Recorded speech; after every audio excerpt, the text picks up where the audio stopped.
honorable dignitaries on the dais and off the dais, and to the entire member of Lucknow branch of CIRC of ICI, and my dear friends. Today we are gathered for the discussions of the different emerging subjects and the issues of the Companies Act 2013 and other issues in the professional career.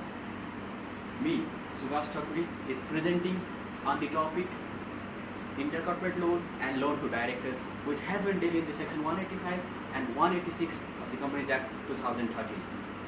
My dear friends, before I start, I would like to state the quotation of the Viktor Frankl, who says, "When we are not able to change the situation, we are challenged to change ourselves."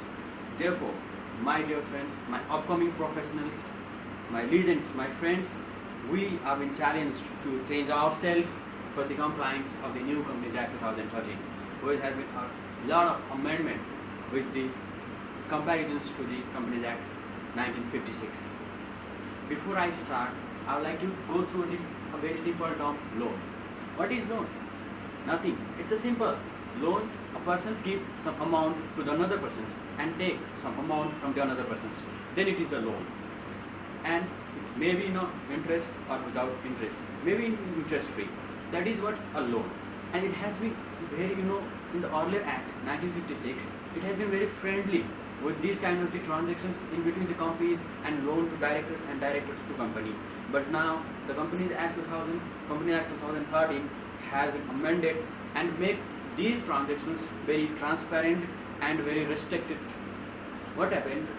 The earlier, due to the easy convenience, the people make these as a benefit for their convenience, and the department, the authorities has been cheated in the different forms, and therefore why the different scams, issues are being come out in the country. That is why the new act has been introduced with the concept and with the vision of the corporate governance, so that this kind of issues and the scams doesn't come and the investors will be protected.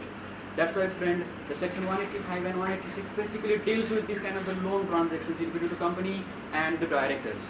Those are the related persons, so they make their benefit with the company's fund. That's why it's been introduced. It's a short video clip, so that I cannot explain all the aspects of the section 185 and the section 186. So if you give me the chance, then I will be there to explain and to discuss more about these sections.